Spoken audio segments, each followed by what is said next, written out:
This is You're Probably Right. Entertainment first, everything else is just bonus. Opinions, all ours.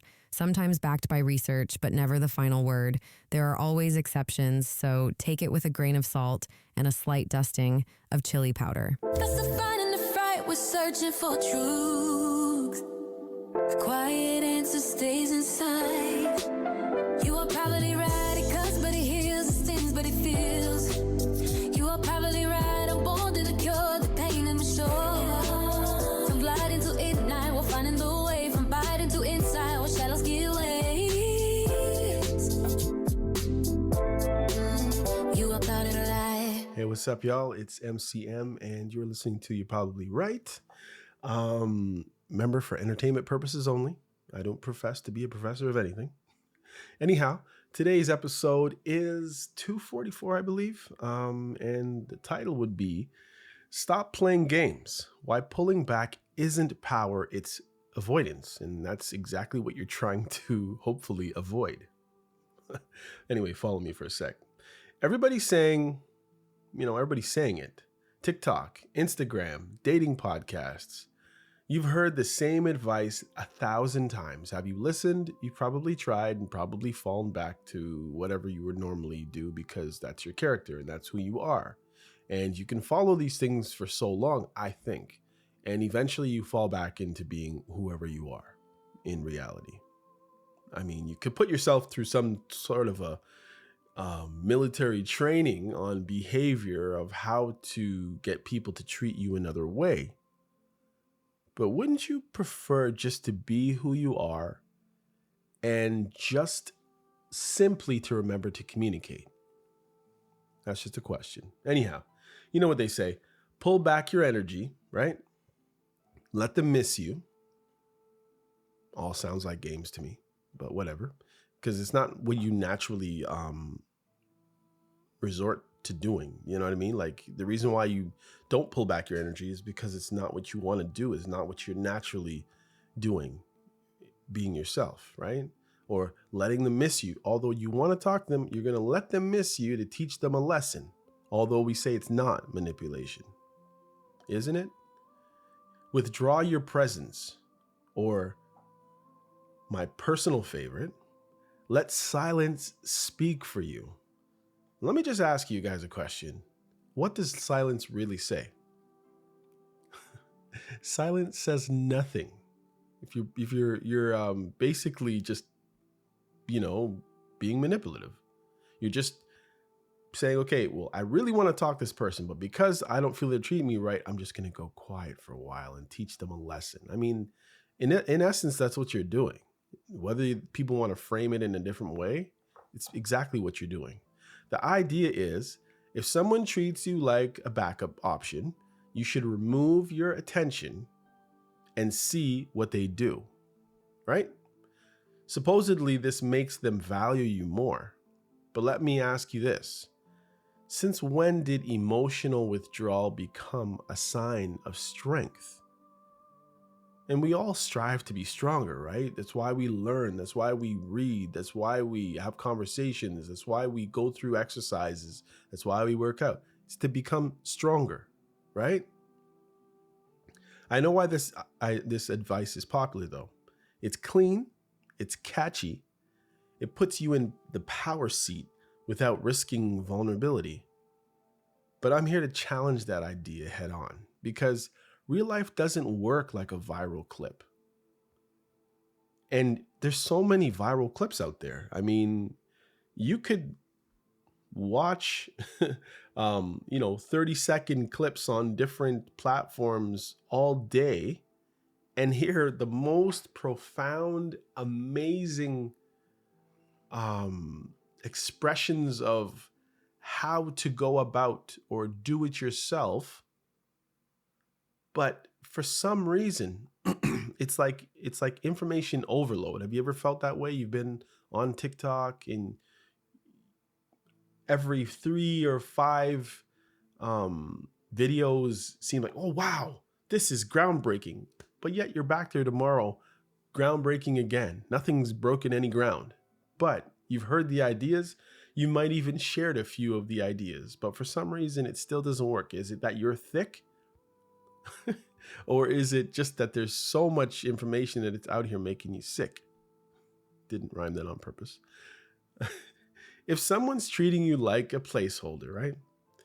That might be a problem.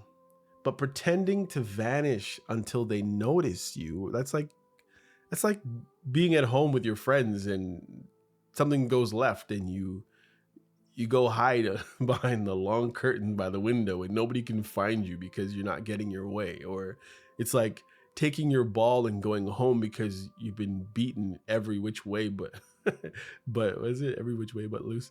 It doesn't fix it. You know what I mean? It's like almost like having a pity party. I'm sure you heard that before. It just teaches both of you to avoid the uncomfortable conversation.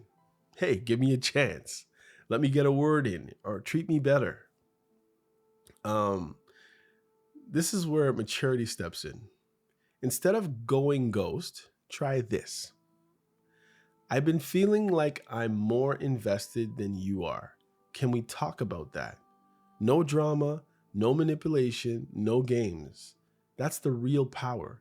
Being able to stay present in the moment that most people honestly run from because it's uncomfortable. Pulling away might feel safer, but it often just fear pretending to be confidence. And I know it doesn't feel good. To feel fair. In other words, when you want to just simply express yourself to someone who supposedly cares about you, supposedly loves you, supposedly is attracted to you, supposedly values you, but you're scared to speak your mind. It's so uncomfortable for those of you who know exactly what I'm talking about. This episode is about choosing direction over disguise. Because here's the truth. People who want to be around you don't need to be tricked into that. And if you trick them, eventually, listen, they have a brain too. Eventually they're gonna realize there's a pattern. And once they figure out that pattern, this person that is supposedly wanting to be with you in a relationship, they're just going to basically, use sleight of hand or sleight of talk and basically reverse whatever it is you did. They're going to reverse the reverse. The person, they need to be invited into clarity, honesty, communication. And people who don't want you, well, you'll know soon enough, right?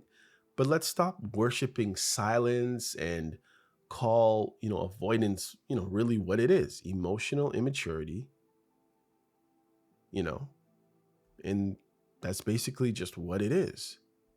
You should be able to just speak your mind. And if you're in a relationship where you're not comfortable and you're not married, right? Maybe you're dating, maybe you just, past the 2-month, 3-month, whatever it is. Or just maybe you've been in a long-term relationship for a while, but maybe for whatever reason, you guys have been so busy, there hasn't been a lot of communication. And maybe you're at the point where now communication is at the forefront of what you think needs to be dealt with. I think that's exactly what you need to do. And you have to understand, there's many of us on this planet, maybe not all in your city, and maybe you might have to move one of these days, who knows, depending on your situation, your life, your job, and all that other stuff. But there's many people out there. You can't possibly think that there is only one person that could stomach you. Because for some reason, people feel like people aren't valuing themselves enough. So they think that somebody has to put up with them. And that's not what you want. You don't want anybody to put up with. You don't want somebody to say, okay, fine, to whatever it is that you want. You want someone who wants to do what you want to do, that wants to be around you, that wants to communicate with you, that wants to allow you to speak your piece, that wants you to have some sort of autonomy, even if you are in a long-term relationship and you guys have become one. Don't you? So all this other stuff, I just believe a lot of it Well, not all of it. Sorry, that's just a huge statement there. Umbrella statement. But there is a lot of stuff that's out there that are just gimmicks, and they sound really good, and they work in the perfect case when you're the perfect person and you have very few flaws, and your finances are amazing, your genetics are amazing, and everything is like a 30-second YouTube video. Anyhow, number one, check this out. I'm going to give you 7 little sections here, and we're just going to go through. It's not going to take that long, but as you can probably see how long the video or how long the podcast episode is, we're going to go through some stuff here, and I'm going to expand on some stuff, and some stuff I'll just leave alone and let you kind of figure out for yourself. Okay. Number 1, pulling back isn't power, it's fear in disguise. Emotional withdrawal feels powerful because it avoids rejection. And of course, when you withdraw something, it's yours. You're not giving anything away. You're not leaving yourself out there to be smacked away. You're just avoiding rejection, right? Because you might put yourself out there and the person might say, nah, I don't think so. So people feel uncomfortable to communicate, because when you don't communicate what you really feel or what you really think, nobody can reject you. It's that simple. It's not power. It's fair. So, it's rooted in fear. It's rooted in strength. It's not rooted in strength. There's no strength in having an idea and not putting it forward because you're scared what the other person's going to say. And again, you're not in a room full of people who are hostile towards you. You're in a room with someone who has decided that they want to be in the room with you. They care about you. They should be on your team, hopefully, because why are you there otherwise? They should be a cheerleader for you. You're not in a hostile territory. And if you always feel like you're in a hostile territory with someone who supposedly says they love you, then guess what? You're not in the territory where you need to be. If you have to be worried every time you open your mouth, the person's going to call you an idiot, shut you down, or tell you all your ideas suck, then you're with the wrong person, just straight up.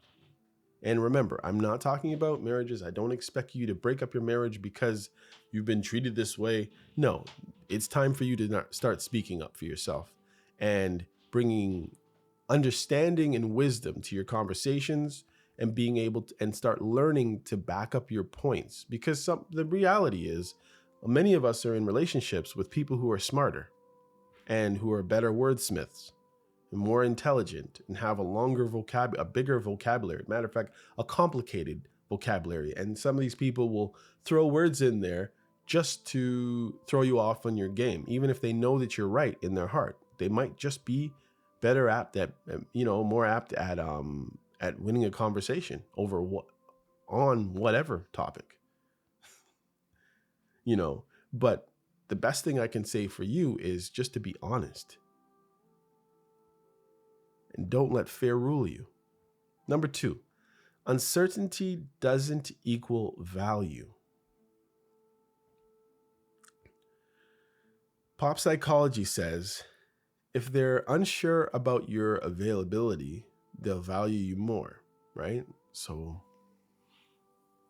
I wonder if I sat here, and I don't think that would, there is uncertainty, but the thing is, for me, if I was uncertain about someone's availability all the time, honestly, I'd get fed up.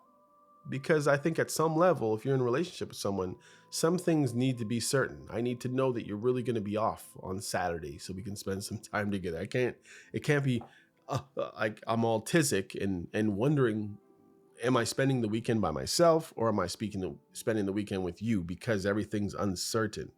Most people who are trying to get into a long-term relationship want to know that there is going to be some balance. There's going to be some routine. There's going to be some expectations on you and some expectations on your partner.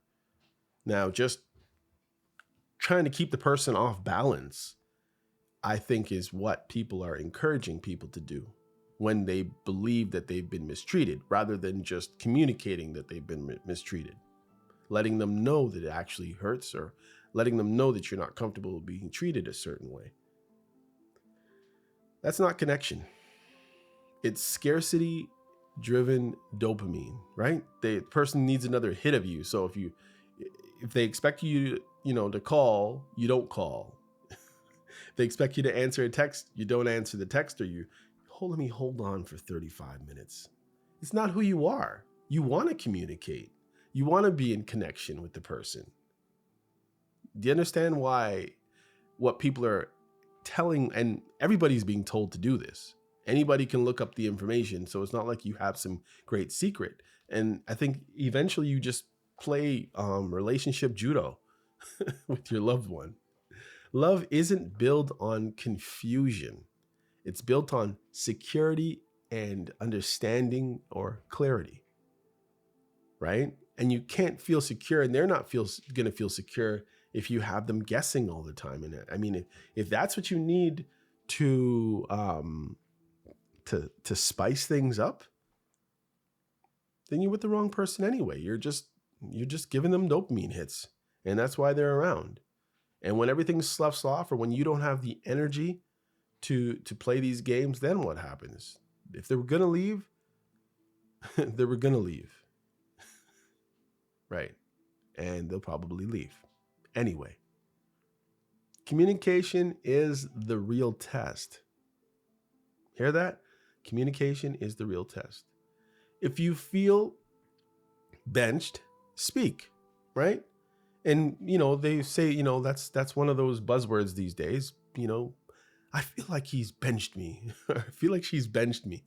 Well, think about it like you're on a team, right? There's two of you maybe you can look at the person as the coach, right?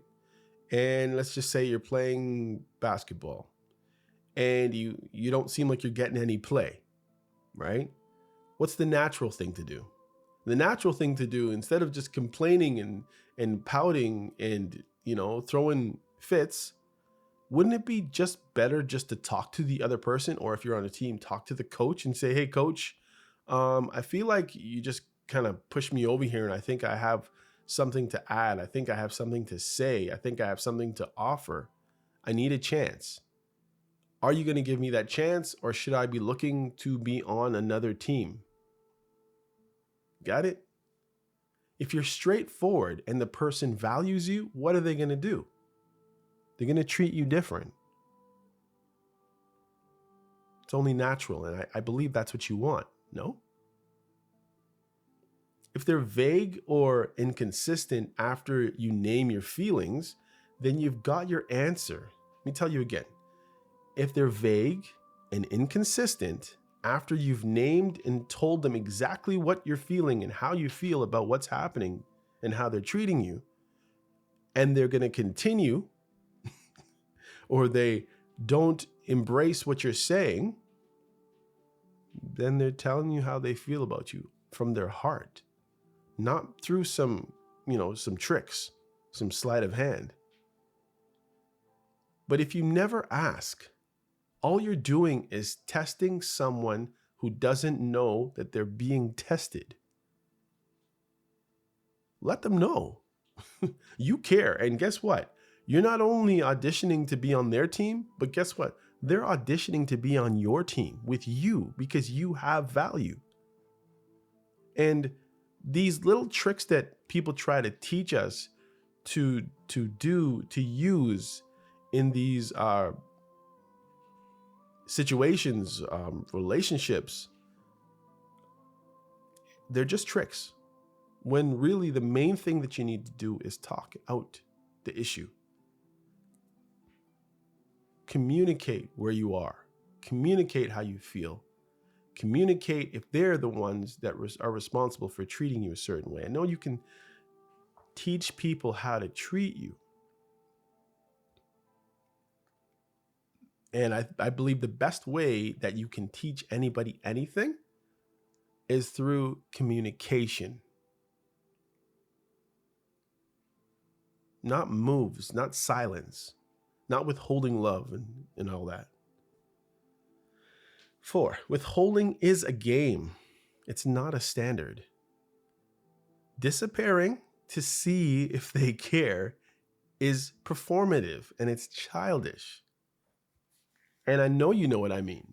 If you're a kid, and as I said, let's just say you're over at your friend's house or your friends are over at your house, and maybe there's you and them, and there's a few other people kind of hovering around in the same space. And you feel like you haven't been treated nicely. You haven't been treated fairly. They're not including you in whatever you believe you deserve to be. You should be included, right? And so what do you do as a kid? Usually that's the first thing you usually withdraw, no? I mean, you can try to, hey man, I want to play too. But eventually it's like, you know what? I'm just going to go in this room and go look out the window because I feel like I'm hanging out by myself anyway. So what do? You go and you pout, you go and you hide. And now you're betting your relationship, the future of your relationship, on whether or not they come to look for you instead of just telling them. You're going to go hide in the basement and work on a puzzle and leave them upstairs in the kitchen eating dinner and you're just happy. Like, come on. It's emotional theater. It's not emotional intelligence. Maturity is saying what you feel, even if you're not guaranteed or things are not guaranteed to go your way. You said what you said. You'd rather be loved than famous instead. I'm just saying that. But you know what I'm saying. You have to speak up for yourself. Number 5, if they only want you when you disappear, that's a red flag. They chased me when I left. Sure. But did they stay? Or did you have to do some other tricks to get them to stay afterwards? Okay, so they put an all points bulletin out for you, right? They put a code, whatever, Amber Alert for you. Where are you? You seem like you're distant now. Attraction built on absence collapses when, guess what? When you come back, when your presence, and that means you have to keep coming back to these TikToks and coming back to these Instagram videos and YouTube videos and Facebook videos that keep trying to train you to teach this person like a dude in the circus with a whip and a lion. Don't let being wanted become more important than being valued. And the way you become valued, first of all, you should be valued just based on the fact that you are a human being. You are a person that should be desired. You're a person that someone should want to be around. And the way you do that is you work on yourself and you work on communicating how you feel about things. You work on letting the person know how you feel. Hold on a sec. Sorry about that. And yes, everybody wants to be wanted, but it's not better than being valued. You know what I mean? If you just think, do I want to be wanted or do I want to be valued? And when you're valued, you're going to be wanted. But when you're wanted, you might just be wanted for your attributes, but not exactly who you are. Number 6, your energy isn't a weapon. Pulling back shouldn't be used as leverage. If they don't reach out, maybe they're overwhelmed, not indifferent. But the question is, how do you know unless you have a conversation? Your self-worth shouldn't hinge on how someone reacts to you when you've disappeared. It should hinge on yourself, knowing what type of a person you are, knowing who you are, knowing that you have value, knowing that you could find someone else. And they should realize that there's value in you. the way you smile, the way you do that thing, the way you think about things, the way you react to them. Like, there's other things that bring value. You shouldn't be just hinging on disappearing, the disappearing act. Because again, what I said before is like, when you come back, they're like, oh, well, yeah, well, they're always coming back, so I don't have to worry about it. Yeah, they'll be mad for a day and they'll go and they'll hide from Wednesday to Saturday. But when Sunday comes, I'm back on their main chart again. It's like, again, you're just playing games. You want to be who you are, and you want to be able to communicate who you are in various ways, but not by hiding. You're not a backup plan, so don't act like one. You don't need to run. You don't need to retreat.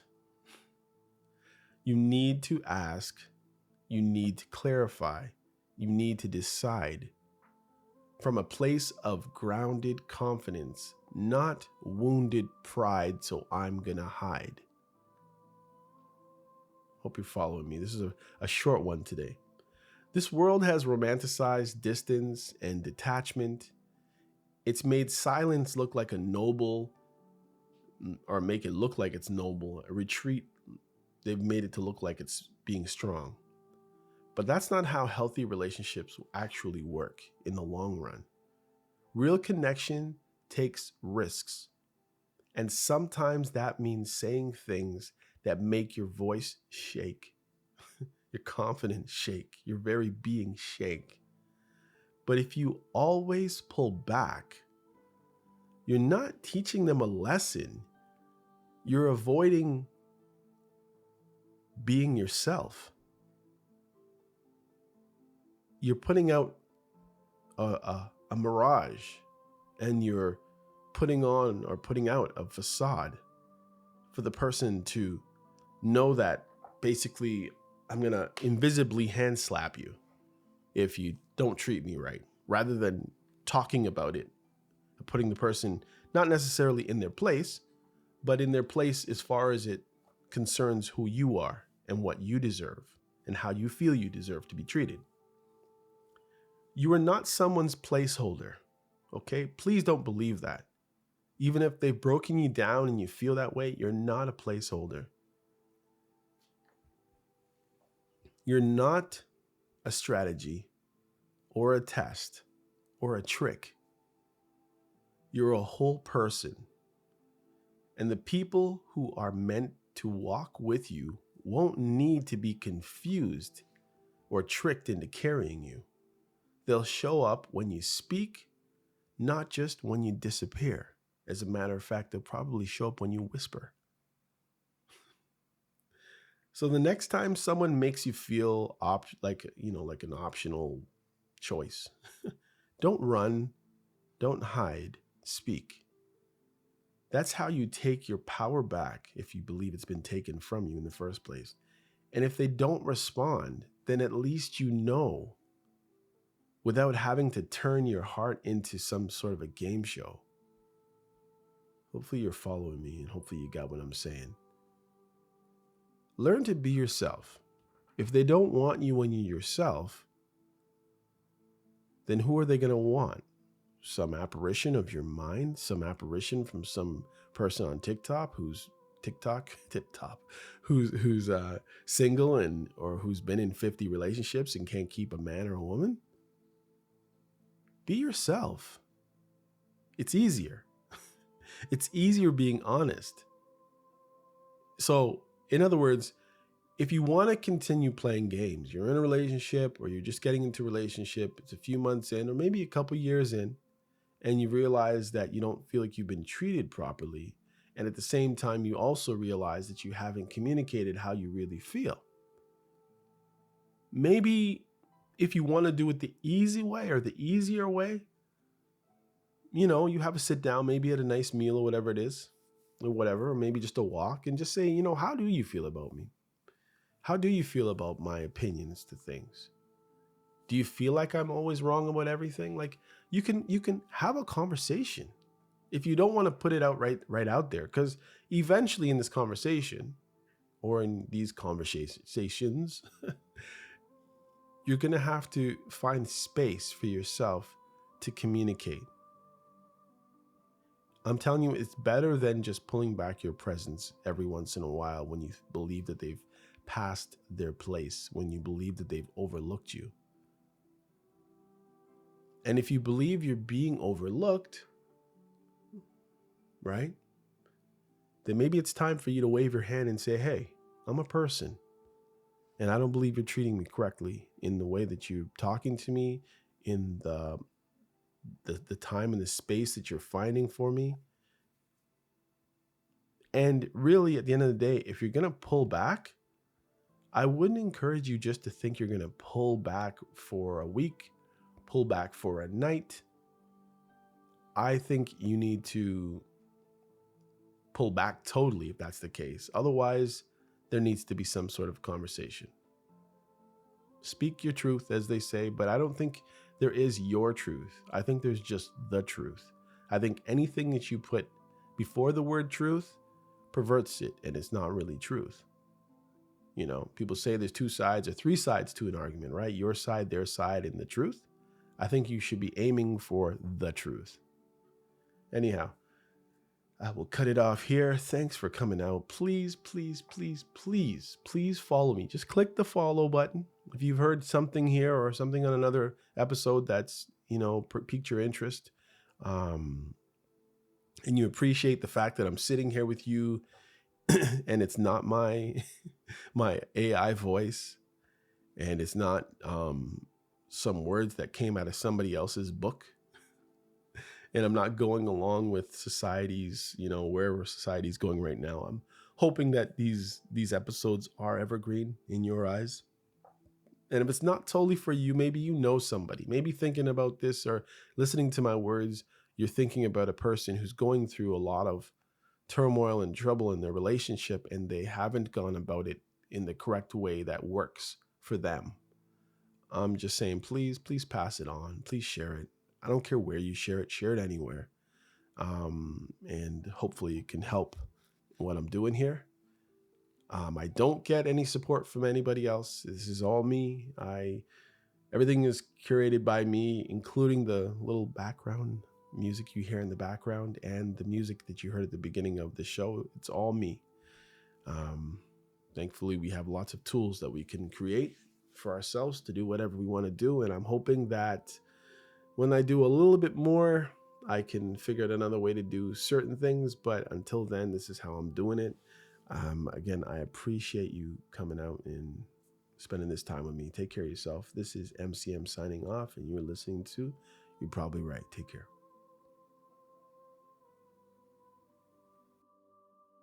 Thanks for tuning in to You're Probably Right with MCM. Life's messy, unpredictable, and full of questions, but that's why we're here. If today made you think, laugh, or even say, then I've done my job. Hit follow, share it with someone who needs it, and come back next time. Until then, stay sharp, stay humble, and remember, you're probably right.